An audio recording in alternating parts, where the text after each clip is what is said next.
নমস্কার শ্রোতা বন্ধুরা, দ্য পেপার পেন স্টুডিওর পক্ষ থেকে আপনাদের সকলকে স্বাগত জানাই। পঞ্চমুণ্ডির প্রাচীন সাপ এই ধারাবাহিক গল্পের শেষ পর্ব নিয়ে আজ আমরা হাজির হয়েছি আপনাদের সামনে। এই গল্পের লেখক শ্রী জয়ন্ত দে। শুধুমাত্র গল্পের ধারাবাহিকতা বজায় রাখতেই লেখক এই গল্পে ব্ল্যাক ম্যাজিক বা তন্ত্র সাধনার উল্লেখ করেছেন। কারো বিশ্বাস বা ধর্মাচরণের সঙ্গে এর কোনো যোগ নেই।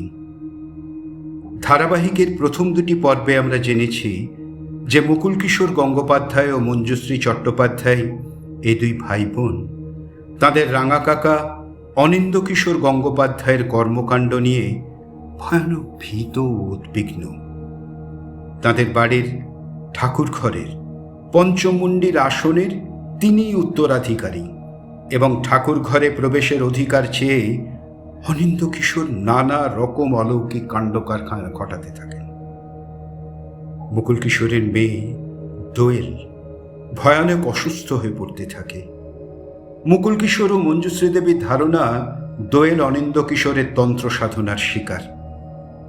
এই সমস্ত কিছুর থেকে পরিত্রাণ পেতে মুকুল কিশোর ও মঞ্জুশ্রী দেবী স্পিরিট সংস্থার প্রধান সাইকিয়াট্রিস্ট সরসকালী ভদ্রের সাহায্য চান।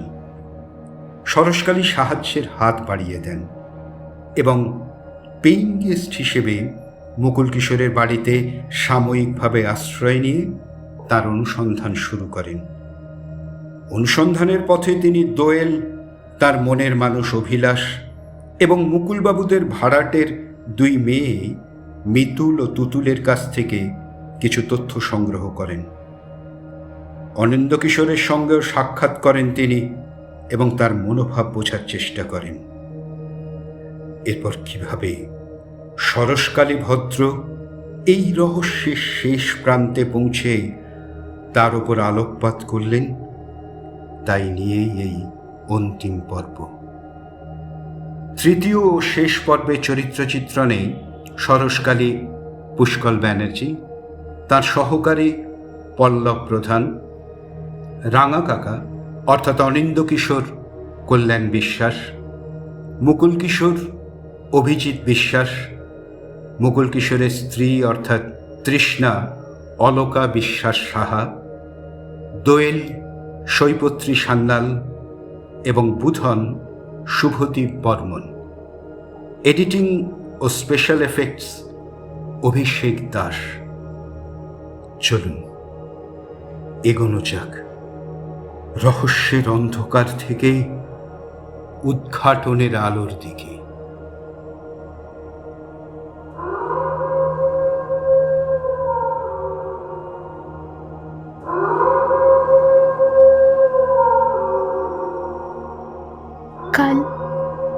কাল শেয়াল ডাকছিল, শ্রীগাল, সারমেয়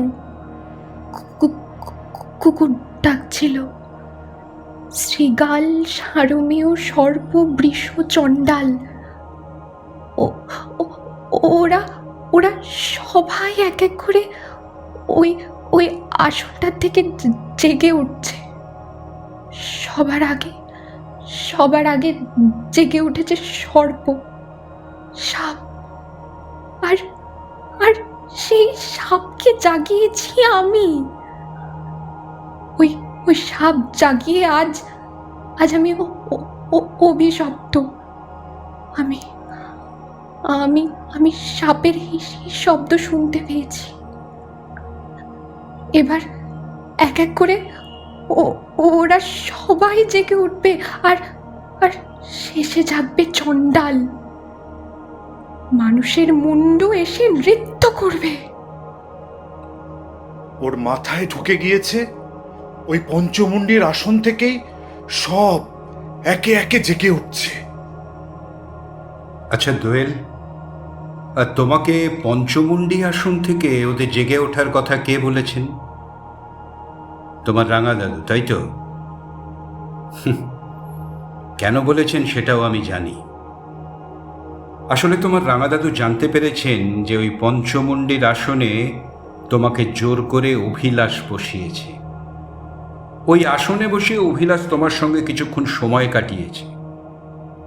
হয়তো তোমরা তোমাদের মতো আনন্দও করেছ। দোয়েল, আমি তোমার জন্য কটা বই এনেছি। তার মধ্যে একটা হচ্ছে শ্রীমৎ স্বামী নিগমানন্দ পরমহংসর তান্ত্রিক গুরু বা তন্ত্র ও সাধন পদ্ধতি। এই বইটা পড়লে তন্ত্র সাধনা সম্পর্কে খুব সামান্য হলেও একটা ধারণা তুমি পাবে। তারপর আরও দু একটা বই আমি তোমাকে পড়াবো, অবশ্য যদি তোমার আগ্রহ থাকে। আমি কেন তোমাকে এই বইটি দিচ্ছি, তার কারণ আমি তন্ত্র সাধনার কয়েকটা কথা তোমাকে বলতে চাই। তোমার এখন যাবতীয় সমস্যার কেন্দ্রে হচ্ছে শরীর, অথচ দেখো তন্ত্র সাধনায় শরীর কিন্তু গ্রাহ্য নয়। 5টি ম নিয়েই হচ্ছে তন্ত্র: মদ্য, মাংস, মৎস্য, মুদ্রা এবং মৈথুন। এই শেষ মটি নিয়ে আমি তোমার সঙ্গে কথা বলবো। এটি লয় যোগ। মৈথুন ব্যাপারটি সৃষ্টি, স্থিতি ও লয়ের কারণ। এর আবার 6টি অঙ্গ। এই চক্রিয়ায় শরীরের নাম আলিঙ্গন, ধ্যানের নাম চুম্বন, আবাহনের নাম শীতকার, নৈবেদ্যের নাম অনুলেপন, জপের নাম বমন, আর দক্ষিণান্তের নাম ঋতোৎপাদন। এটা একটা সাধন প্রক্রিয়া, তারই বিভিন্ন পর্ব। দেখো দোয়েল, তুমি লেখাপড়া করা মেয়ে, তাই তোমাকে এই কথাগুলো আমি বলতে পারছি। বাদ বাকিটুকু তুমি নিজে পড়ে নেবে। আরে তন্ত্র কয়েক হাজার বছরের পুরনো এক শাস্ত্র। তোমার মতো আমিও এর কিচ্ছু বুঝি না, একটু একটু করে পড়ছি আর পড়ে পড়ে জানছি। কিন্তু আমার মনে হয় তোমার রাঙা দাদুও সবটুকু জানেন না, আর যেটুকু জানেন তা খণ্ডিত। দেখো, সেদিন তোমরা ন্যায় করেছো না অন্যায় করেছো সেই প্রশ্ন ভিন্ন, কিন্তু আমি বলবো তোমরা ওই আসন নষ্ট করনি। কারণ তন্ত্রে শরীর এবং শরীরের মিলনও একটা সাধন প্রক্রিয়া। কে বলতে পারে কোনো অদৃশ্য শক্তির অঙ্গুলি হেলনে তোমরা চালিত হয়েছ কিনা? হয়তো তারাই তোমাদের উৎসাহ জুগিয়েছে। তাহলে তুমি অভিশপ্ত হবে কিভাবে? তোমার রাঙা দাদু বলেছেন সর্প জেগেছে। সাপ কিসের প্রতীক একবার ভেবে দেখেছ? যৌনতার প্রতীক হচ্ছে সর্প, যা সৃষ্টি, স্থিতি এবং লয়। তোমার রাঙা দাদু তোমাকে শুধু লয় বা ধ্বংসের কথা বলেছে, সৃষ্টির কথা বলেননি, স্থিতির কথাও বলেননি। আসলে উনি পারিবারিক সংঘাতে তোমার কয়েক মুহূর্তকে ব্যবহার করছেন। এই তন্ত্র নিয়ে যারা চর্চা করেন, আমি তাদের সঙ্গেও কথা বলেছি, বিস্তারিত আলোচনা করেছি। তাঁরা কিন্তু কোনো দোষ খুঁজে পাননি, কোনো অভিসম্পাত এক্ষেত্রে খাটে না। তোমার রাঙা দাদু ভুল বলছেন। আমি ওর সঙ্গে তর্ক করতে পারি, ওকে বোঝাতেও পারি, কিন্তু ওর লক্ষ্য লয়, মানে ধ্বংস। আমি তোমার রাঙা দাদুর কাছে গিয়েছিলাম, জানো তো, এই তত্ত্ব কথাটুকু তাকে জানিয়ে এসেছি। উনি যেটা করছেন তার নাম ব্ল্যাকমেল। উনি একজন ভণ্ড। দেখো, আমি এইটুকু কথাই তোমাকে বলতে এসেছিলাম, আর এই বইটা দিয়ে গেলাম, পড়ো, যুক্তিবুদ্ধি দিয়ে বিচার করো। ওর দেখানো পথে কিন্তু তুমি হেঁটো না। হ্যাঁ, এমনকি তোমার বাবার দেখানো পথেও হেঁটো না। অভিলাষ খুব ভালো ছেলে, রজক, নিচু জাত, ছি, এই সময় দাঁড়িয়ে কোনো মেয়ে এভাবে ভাবতে পারে? অভিলাষের সঙ্গে না আমার অনেক অনেক কথা হয়েছে। আচ্ছা, ও একটা ছবির কথা বলছিল। তোমার মোবাইলে ছবিটা আছে? অভিলাষ বলছে যে ওটা ফটোশপের কারিগরি। সেই জন্যেই ও তোমার সঙ্গে যোগাযোগের চেষ্টা করেছিল, কিন্তু তুমি তোর ফোন ধরনি। পারলে একটা ফোন করো। রাঙা দাদু, রাঙা দাদু আমাকে কিছুতেই ছাড়বেন না। আমাকে আমাকে উনি শুকনো করে দেবেন। ওই ওই ওই যে প্রদীপের শিখা, উনি ইচ্ছে করলেই ফু দিয়ে নিভিয়ে দিতে পারেন। আমি এই বইয়ের আরও একটা কপি তোমার রাঙা দাদুর কাছে দিয়ে এসেছি। উনি পড়ছেন, বুঝছেন। না বুঝতে পারলে আমার নাম সরসকালী ভদ্র। আমি তোমার রাঙা দাদুকে বোঝাবো, বুঝিয়েই ছাড়বো। ব্ল্যাকমেল করতে আমি দেব না। আমি আজকে পারলাম না, জানো তো। কাল সঙ্গে করে একজন হরবোলা নিয়ে আসবো। উনি যখন ওই মাংসের হাড় ছুঁড়ে কুকুর দৌড় করাবেন আর হুক্কা হুয়া করবেন, আমি তখন হরবোলা দিয়ে না বাঘের ডাক ডাকবো। তোমাদের পঞ্চমন্ডির আসনে তো বাঘ নেই, কিন্তু কাল রাতে দেখবে বাঘ ডাকছে, কিংবা কুচিক চিক চিক চিক করে একটা রেল চলবে। নিশ্চয়ই তোমাদের পঞ্চমুণ্ডের আসনে 5টি মাথার সঙ্গে ট্রেনের একটা কাটা ইঞ্জিন ঘুমিয়ে নেই। আসি দোয়েল। সিঁড়ি দিয়ে সরসকালী ভদ্র সোজা নেমে এলেন নিচে। বাইরে বেরিয়ে লম্বা লম্বা পায়ে উনি হাঁটছেন, ওর পেছনে আমি। আমরা এসে সোজা ঢুকলাম অনিন্দ কিশোর গঙ্গোপাধ্যায়ের ডেরায়। গেট টপকাতেই বসে থাকা লোকটি দৌড়ে ভেতরে গেল খবর দিতে। উনি ওর সাধনার ঘর থেকেই গুরুগম্ভীর আওয়াজ তুলে বললেন, আসুন আসুন, তা ওদিকের খবর কি? আমি আপনার দূত নই, আমি সরসকালী ভদ্র। আমার নামের পেছনে ভদ্র বলে একটা শব্দ আছে, তাই আপনার সঙ্গে অভদ্রতা করব না। যদি তন্ত্র সম্পর্কে কিছু সামান্য হলেও জানতে চান, তাহলে এই বইগুলো আমি আপনাকে দিয়ে গেলাম, পড়ুন। যদি কোনো ভুল ধারণা থাকে, তার থেকে নিজেকে মুক্ত হন আর দোয়েলকে মুক্তি দিন। আপনি আমাকে তন্ত্র শেখাচ্ছেন? এত বড় সাহস! আস্তে আস্তে আস্তে। ওই যে বললাম আমার নামের শেষে ভদ্র আছে, তাই আমি অভদ্রতা করতে পারি না। তবে একটা কথা আপনাকে বলি, আপনি একটা মেয়েকে ব্ল্যাকমেল করছেন, যে আপনার নাতনি। সেই ব্ল্যাকমেলের সব প্রমাণ কিন্তু আমার হাতে আছে। আপনার খেলা শেষ, ভণ্ডতান্ত্রিক। আপনি ভয় দেখাচ্ছেন ওই প্রদীপের শিখায় আপনি ফুঁ দেবেন, কে? তাই তো? আমি আপনাকে বলছি, আমার গাড়ির ডিকিতে না 5 লিটার পেট্রোল আমি আজই কিনে রেখেছি। আপনার গায়ে ঢেলে ওই প্রদীপের শিখা আমি অনন্ত প্রজ্বলনের ব্যবস্থা করে দেব। তারপর আমি প্রমাণ করে দেব যে চিরপ্রণম্য অগ্নি আপনাকে আলিঙ্গন করেছে। কি? আমার এই কথাগুলোকে কিন্তু ফাঁকা আওয়াজ বলে ভাববেন না।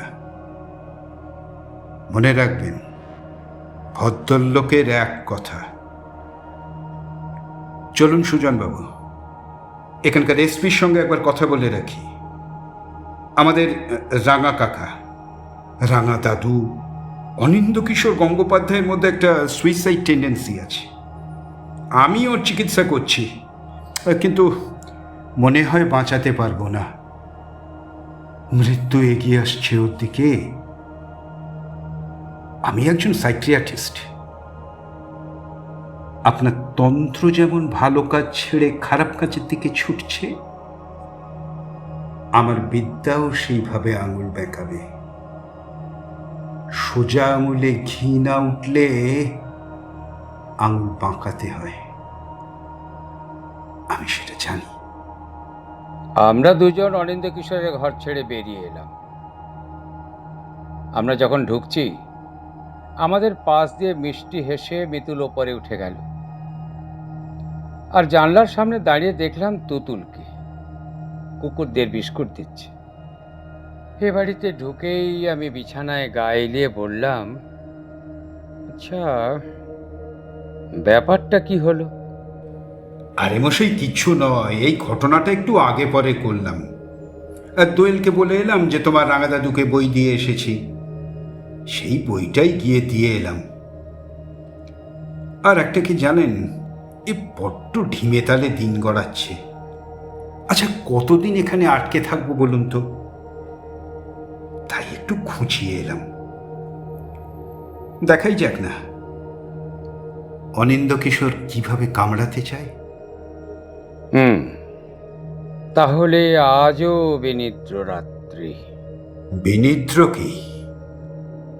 মন বলছে আজ রাতেই শেষ অঙ্ক।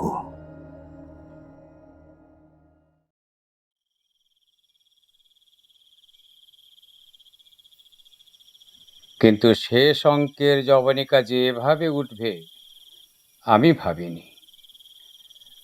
প্রথম থেকেই বলা যাক, অনেক রাত পর্যন্ত আমি আর সরসকালী বসে আছি। আমাদের আশা ছিল কিছু একটা হবে। সরসকালী গিয়ে যে আঘাত করে এসেছে, তাতে প্রত্যাঘাত আসবেই। আজ এ বাড়ির সদর দরজার চাবি আমাদের কাছে। একটু আগে সামনের দেওয়াল ঘড়িতে দেখলাম 1টা। অনিন্দ কিশোর কি ঘুমিয়ে পড়লেন? প্রতিশোধ নেবেন না? আমরা বেশ আশাহত।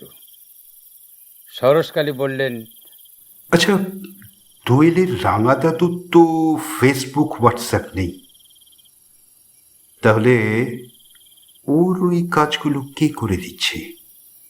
এই ফটোশপের কারিগরি লোক লাগিয়ে করাচ্ছেন? শিষ্য শিষ্যা? একেবারে সাঁড়াশি আক্রমণ। একদিকে তন্ত্রমন্ত্র আর অন্যদিকে আধুনিক টেকনোলজি। আমাদের কথার মাঝে একটা ঠক ঠক ঠক ঠক আওয়াজ ভেসে এলো। লাঠি ঠুকে ঠুকে কেউ যেন হাঁটছে। কে হাঁটছে এত রাতে? লাঠি নয়, চিমটে। শুনলেন না দাদামশাই? দাদামশাই চিমটের আওয়াজ শুনে মুকুলবাবু কাল কেমন নিশ্চিন্ত হলেন। পঞ্চমুণ্ডির আসন পেতেই দাদামশাই গোলমালটা পাকিয়েছেন। যার দখল নিতেই অনিন্দ কিশোরের এত প্ল্যানিং। এখন পঞ্চমুণ্ডের আসন, না হলে উনি অন্য কিছু নিয়ে ঘোট পাকাতেন। আর সাধারণত যিনি এই আসন পাতেন, তিনি জীবৎকালে এই আসন ভেঙে কোনো কুমারী মেয়েকে দিয়ে গঙ্গায় বিসর্জন দেন। তাহলে নিজের সাধনা সিদ্ধি লাভ করার জন্যে যে 5টি প্রাণীকে ওই আসনে জাগিয়ে তোলা হয়েছে, তারা মুক্তি পায়। কিন্তু মৃত্যুর কথা তো ভুলে কয়ে আসে না। আচ্ছা, হঠাৎ যদি সাধক মারা যান, তার আসন নিয়ে তো সমস্যা হয়। ঠক ঠক ঠক ঠক আওয়াজটা ঘরের সিলিং স্পর্শ করে ঘুরে ঘুরে বেড়াচ্ছে। অদ্ভুত একটা অস্বস্তি। আরে ফ্যান চালালে, ক্যালেন্ডার উড়লে এমন শব্দ হয়? কান খাড়া করে আওয়াজটা মাপতে মাপতে আমি বললাম, হতে পারে। দোয়েলের রাঙা দাদু তাহলে চ্যালেঞ্জটা নিলেন না? এত এত স্লো হলে চলে? আমরা কতদিন এখানে আটকে বসে থাকবো বলুন তো? আমি একটা কথা ভাবছি, মুকুল কিশোরবাবুদের বলবো ওই আসন ভেঙে গঙ্গায় বিসর্জন দিয়ে দিতে। সব সমস্যার সহজ সমাধান হয়ে যাবে। ভালো সিদ্ধান্ত, কিন্তু ওরা কি মানবেন? আরে ওদের মনে শান্তির জন্য একজন তান্ত্রিককে ধরে আনতে হবে। বিধান যখন আছে তখন অসুবিধে কি? ধর্মবিশ্বাসে আঘাত না করেই কাজটি সারতে হবে। আমাদের কথা জড়িয়ে আসছিল। আমরা দুজনেই ঘুমের মধ্যে চলে যাচ্ছিলাম, হয়তো ঘুমিয়েও পড়েছিলাম। ঘুম ভাঙা একটা তীব্র আর্তনাদে আমি আর সরসখালি জেগে উঠেছি। সরসখালি বললেন, আপনি কিছু শুনেছেন? হ্যাঁ, একটা আর্তনাদ। ঘরের ভেতর অখণ্ড নীরবতা। এখনই ঘর থেকে বেরিয়ে পড়া যায়, কেননা আমরা দুজন একরকম তৈরি হয়েছিলাম। সরসকালী মাথার বালিশের নিচের থেকে রিভলভারটি বের করে পকেটে রাখলেন, আর দরজা খুলতেই দেখলাম মুকুল কিশোর, তৃষ্ণা, তরণীবাবু, একজন কাজের মহিলা উদ্গ্রীব হয়ে সিঁড়ির মুখে দাঁড়িয়ে। মুকুল কিশোরের পায়ের সামনে লাঠির মতো বন্দুকটা। দোয়েল কোথায়? ও ঘুমাচ্ছে, টের পাইনি। ও কি একা নাকি? না, তাতার আছে। আমি সন্ধ্যাকেও রেখে এসেছি। কিন্তু এমন চিৎকার কে করলো? কোনো মেয়ের গলা। হ্যাঁ, একটা মেয়ের গলা, দুবার আমি স্পষ্ট শুনেছি। তখন তখন আমি কল ঘরে ছিলাম। আমরা বাইরে যাব। তৃষ্ণা, তুমি দোয়েলের কাছে যাও। চলুন চলুন, আমিও যাব। দরজা খুলে বাইরে এলাম আমরা। সামনের ঘাস জমির উঠোন জুড়ে আকাশের আলো ময়লা চাদরের মতো পড়ে। বেশ কিছুটা দূরে এ বাড়ির বিশাল লোহার গেট, তালা ঝুলছে। গ্যারেজের দিকে একটা চাপা অন্ধকার। ওদিকে পাঁচিলের একটা অংশ ভাঙা, সেখান দিয়েই মাঝে মাঝে কুকুর ঢোকে। পাশেই দারোয়ান বুধনের ঘর। আমরা ওদিকে যেতেই দেখলাম দরজা খুলে বুধন বেরিয়ে এলো। অস্ফুট স্বরে বলল, বাবু। কেউ কি বাড়ির মধ্যে ঢুকেছে? তুমি কোনো চিৎকার শুনেছ? বুধন কাঁপতে কাঁপতে ঠাকুর ঘরের দিকে হাত তুলে দেখালো। এ বাড়িতে এসে প্রথম দিনেই আমরা ঠাকুর ঘরে গিয়েছিলাম, কিন্তু সেটা বাইরের দরজা দিয়ে নয়, বাড়ির ভেতরের এ ঘর ও ঘরের পাশ কাটিয়ে আমরা গিয়েছিলাম। বাইরের দিকের যে দরজা সেটা বন্ধ, তালা ঝোলে। আমরা সেই বন্ধ দরজার দিকে তাকালাম। সরসকালী বললেন, দরজাটা খোলা রয়েছে, তালা নেই। কে কে তালা খুললো? ভিতরে কেউ আছে বাবু? ওদিক ওদিক থেকেই চিৎকার করেছিল। একটা মেয়ে। ভিতরে কে? কে ভিতরে? বেরিয়ে আয়, বেরিয়ে আয় বলছি, নইলে নইলে আমি কিন্তু গুলি করব। মুকুলবাবু কিন্তু গুলি করবে। আমি বলছি, যে থাকুন বেরিয়ে আসুন, কোনো কোনো ভয় নেই। অনিন্দ্যবাবু, আমি জানি আপনি ভেতরে আছেন, এবার ফালতু গুলি খেয়ে মরবেন। বেরিয়ে আসুন। আর ঠিক তখনই ভেতর থেকে ঘন ঘন শ্বাস ফেলার শব্দ এলো। শ্বাস নয়, যেন ঝড়ের গর্জন। কে কে ভিতরে? আমরা আর অপেক্ষা করলাম না, এক পা করে এগিয়ে গেলাম। টর্চের আলো স্থির হয়ে আছে দরজায়।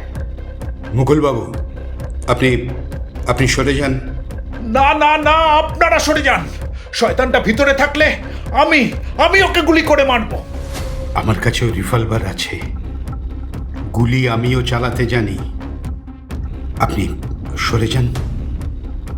আপনি ওদিকে সরে গিয়ে আলোটা ফেলুন, আমি দরজা খুলছি। এ কি মিতুল, তুমি? মিতুল ফ্যাল ফ্যাল করে অদ্ভুত চোখে তাকিয়ে আছে।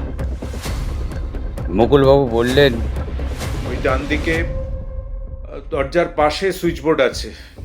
তরণীবাবু ঝটিতে হাত বাড়িয়ে সুইচ টিপে দিলেন। ঘরের ভেতর লালচে একটা আলো জ্বলে উঠল। আলোটা সিলিং থেকে লম্বা দড়িতে ঝুলছে। তার গায়ে ঝুল জমে প্রায় নিভেই আছে।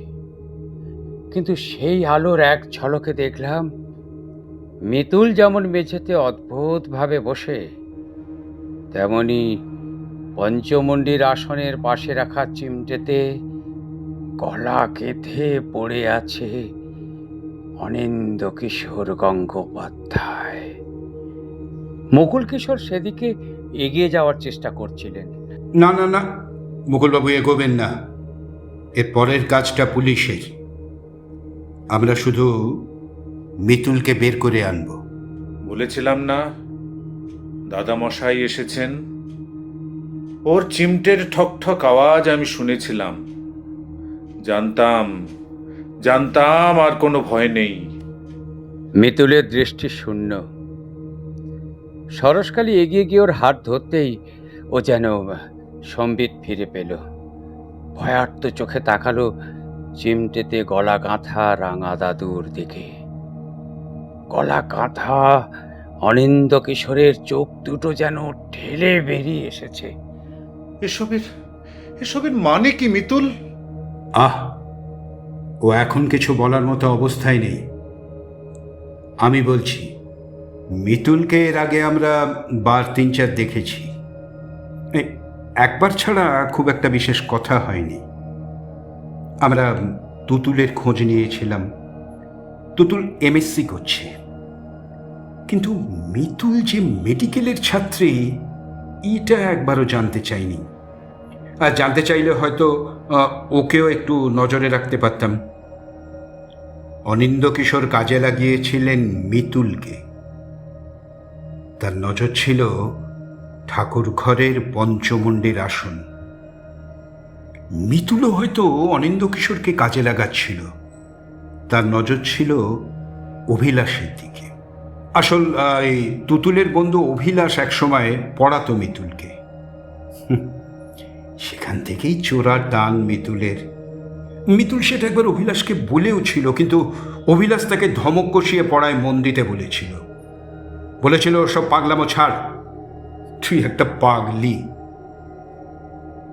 কিন্তু দুর্ভাগ্য যে সেই পাগলি মিতুল অভিলাষের প্রেমে পাগল হয়ে পড়ে গেল আর এক পাগল রাঙা দাদুর হাতে। এবার শুরু হলো রাঙা দাদুর নানা খেলা। সেই খেলার সঙ্গিনী হয়ে উঠল মিতুল। ফটোশপের কারসাজি করে হোয়াটসঅ্যাপে ছবি পাঠিয়েছিল মিতুলি। এটা সে অবশ্য আমার কাছে স্বীকার করেছে। তবে শেষ খেলাটা ছিল মারাত্মক। মিতুল কোনো এক সময় গাঙ্গুলি বাড়ির ওই ঠাকুর ঘরের বাইরের দরজার তালার একটা ডুপ্লিকেট চাবি বানিয়েছিল। সে চাবিটা অবশ্য ছিল অনিন্দ্যকিশোরের কাছে।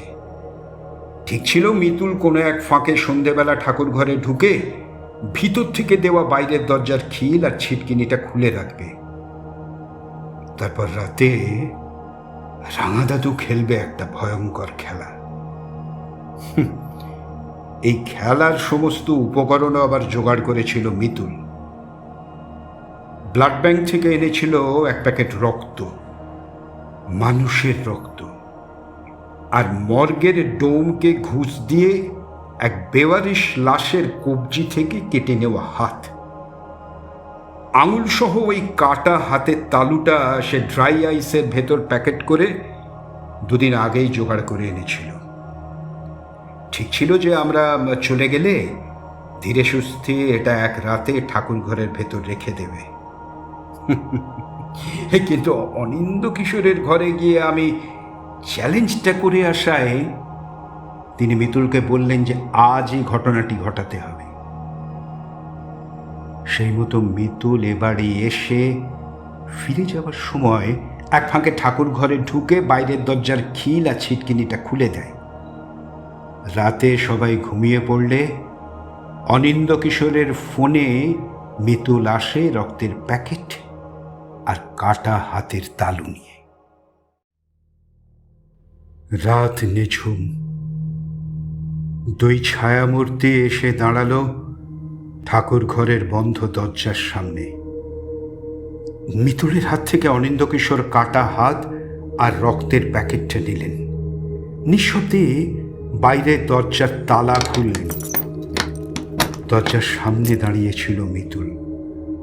অনিন্দ কিশোর পঞ্চমুণ্ডির আসনের সামনে এসে দাঁড়ালেন। তিনি পঞ্চমুণ্ডের আসনের উপরে কাটা হাতটা রাখলেন। মিতুল দেখল কাটা হাতটা আসনের ওপর রাখতেই সেটা কেমন তিত্তির করে কাঁপছে। না না, এ চোখের ভুল। দেখল একটু একটু করে কাটা হাতটা নড়ছে। মিতুল স্থির চোখে তাকিয়েছিল। ও কি ঠিক দেখছে? ওকে যেন বোবায় ধরেছে। অনিন্দ কিশোর এসব দেখেননি, আর তিনি তখন রেডি হচ্ছেন প্যাকেট খুলে ঘরময় রক্ত ছড়িয়ে দেবেন। কিন্তু প্যাকেট থেকে এক ফোঁটা রক্ত পড়ার আগেই মিতুল দেখল বেদির ওপর রাখা কাটা হাতটা জীবন্ত হয়ে লাফিয়ে উঠল। সেই হাতে যেন বিদ্যুতের জোর। তার ঝটকায় রাঙা দাদু ছিটকে পড়ল বেদির ওপরে, আর তার গলায় গেঁথে গেল দাদামশাই রেখে যাওয়া চিমটে। আর্তনাদ করে উঠল মিতুল। এই কাহিনী এখানেই সমাপ্ত। কিন্তু সরসকালী ভদ্র এখানে কাহিনীর সমাপ্তি ঘোষণা করেননি। তিনি তার পরিচিতি ও প্রভাব খাটিয়ে মিতুলের হাসপাতালের খোঁজ নেন। উদ্দেশ্য ওই কাটা হাত। খোঁজ নিয়ে জেনেছিলেন ওই সময় কোনো বেওয়ারিশ লাশের হাত কাটা ছিল না। তবে কি কোনো কাটা হাতই মিতুল নিয়ে যায়নি? নিয়ে গিয়েছিল স্রেফ একটা রক্তের প্যাকেট। আচ্ছা, কাটা হাতের কথাটা কি মিথ্যে? তাহলে কি অনিন্দ কিশোর গঙ্গোপাধ্যায় ঠাকুর ঘরের দরজা খোলা পেয়ে, পঞ্চমুণ্ডির আসন পেয়ে, হাতের মুঠোয় কুমারী এক নারী পেয়ে কোনো সাধন ক্রিয়ায় মেতে উঠতে চেয়েছিলেন? পঞ্চমুণ্ডের আসনের ভিতর শীত ঘুমে থাকা কোনো প্রাচীন সাপ জেগে ওঠেনি হিসিস করে। অনিন্দ কিশোরের প্রস্তাবে স্পষ্ট করে না বলা মিতুল চিমটেটা আমূল বসিয়ে দেয় অনিন্দ কিশোরের গলায়।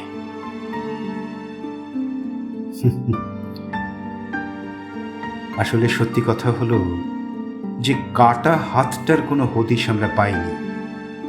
হ্যাঁ, তবে মিতুলের কথা মতো রক্তের প্যাকেট একটা পাওয়া গিয়েছিল ঘরের বাইরে। কয়েকদিন পরে থানা পুলিশের কাজ মিটলে পঞ্চমুণ্ডির আসনটি ভাঙা হয়। মিতুলই সেটা বিসর্জন দেয় গঙ্গায়। দোয়েলও ক্রমশ সুস্থ হয়ে ওঠে। অভিলাষের সঙ্গে সম্পর্কটা সে রাখছে, তবে সেটা আপাতত গোপন। চলুন মুকুল কিশোর বাবু, আমাদেরও এবার বিদায় নেবার পালা। চলি, সবাই ভালো থাকবেন। নমস্কার।